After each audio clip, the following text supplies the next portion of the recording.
چودھری صاحب، ایک تو یہ جو پاور سیکٹر میں ریفارمز کی باتیں ہوں،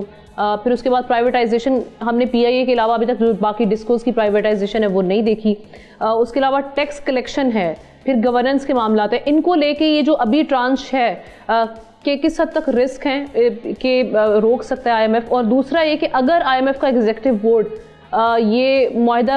منظور کر لیتا ہے اور ہمیں $1 بلین ای ایف ایف کے تحت اور $200 بلین آر ایس ایف کے تحت آ جاتا ہے، تو فوری طور پر اس کے اثرات کیا ہوں گے معاشی طور پر؟ دیکھیں، فوری طور کے اوپر پاکستان کا جو ایکسٹرنل اکاؤنٹ ہے اس میں مطلب اتنی گنجائش نہیں ہے کہ $1 بلین سے کوئی بہت زیادہ فرق پڑ جائے گا، خاص طور پہ اس وقت جب ہمارے آلدو کے ریزروز کلیم تو یہ کیا جا رہا ہے کہ $20 ارب کے لگ بھگ ہیں، لیکن اس میں سے زیادہ تر ایسے ہیں جو کہ بیسیکلی لائبلٹیز ہیں، اور اس کے اوپر باقاعدہ حکومت پاکستان جو ہے وہ مہنگا سود بھی ادا کر رہی ہے، جیسا کہ دبئی نے یا یو اے ای نے جو ابھی حال ہی میں 6%، 6.5% کے اوپر 2 مہینے کے لیے ایکسٹینڈ کی ہے۔ چائنا پہلے ہی تقریباً 8 سے 10% تک جو ہے نا وہ مارک اپ چارج کر رہے ہیں، اور پوزیشن جو ہے نا یہ ہو چکی ہے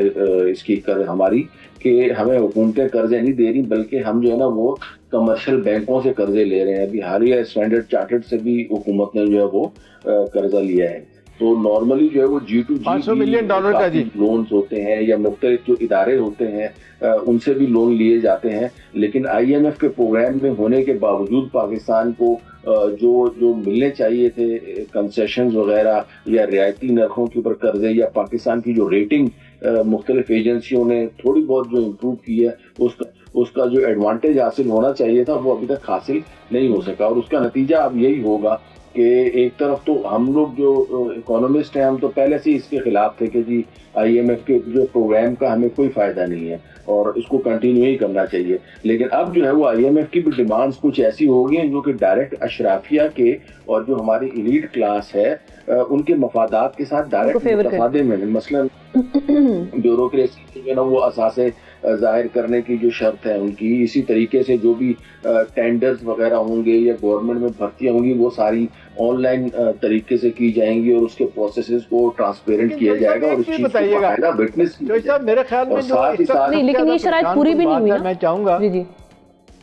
اثاثے والی پوری بھی نہیں، اور دوسرا میرا خیال ہے چوہدری صاحب یہ جو زیادہ پریشان کن بات ہے نا، یہ ہمارا ٹوئن ڈیفیسٹ، یہ فسکل ڈیفیسٹ اور کرنٹ اکاؤنٹ ڈیفیسٹ، 1 مہینے کا جناب پلس ہوا ہے، کرنٹ اکاؤنٹ جو ہے نا وہ پلس ہو گیا ہے تو ہم خوشیاں منا رہے ہیں۔ ایئر ٹو ایئر بیسس پہ تو ہمارا یہ کرنٹ اکاؤنٹ ڈیفیسٹ جو ہے کم نہیں ہوا، فسکل ڈیفیسٹ آج بھی 8.5%، 9% کے درمیان ہے، ریونیو ہمارا بڑھ نہیں پا رہا، ہمارے ٹریڈ جس طرح سرپلس ہونے کا تو بھول ہی جائے، ٹریڈ ڈیفیسٹ تو ہمارا تقریباً سر $22 ارب تک پہنچ گیا ہے، $22 ارب تک ہمارا ٹریڈ ڈیفیسٹ پہنچ گیا ہے، امپورٹس ہیں وہ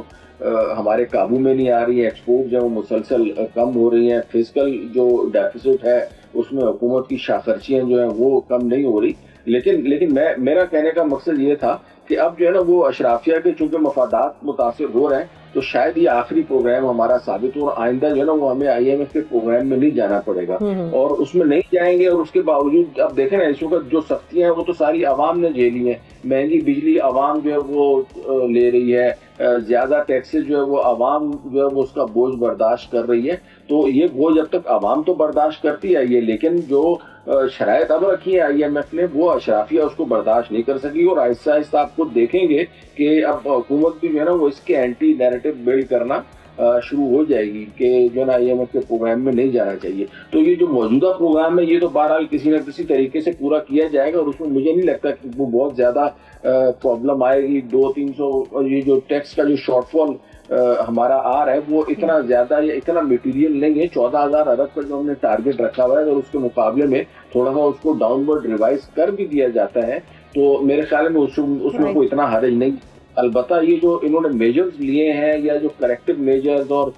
جو اسٹرکٹنس کا مظاہرہ کرنے کی بات کی ہوئی ہے اس کے اوپر آ کے بات پھنس سکتی ہے۔ سبسکرائب کریں اور بیل دبائیں تاکہ کوئی خبر رہ نہ جائے۔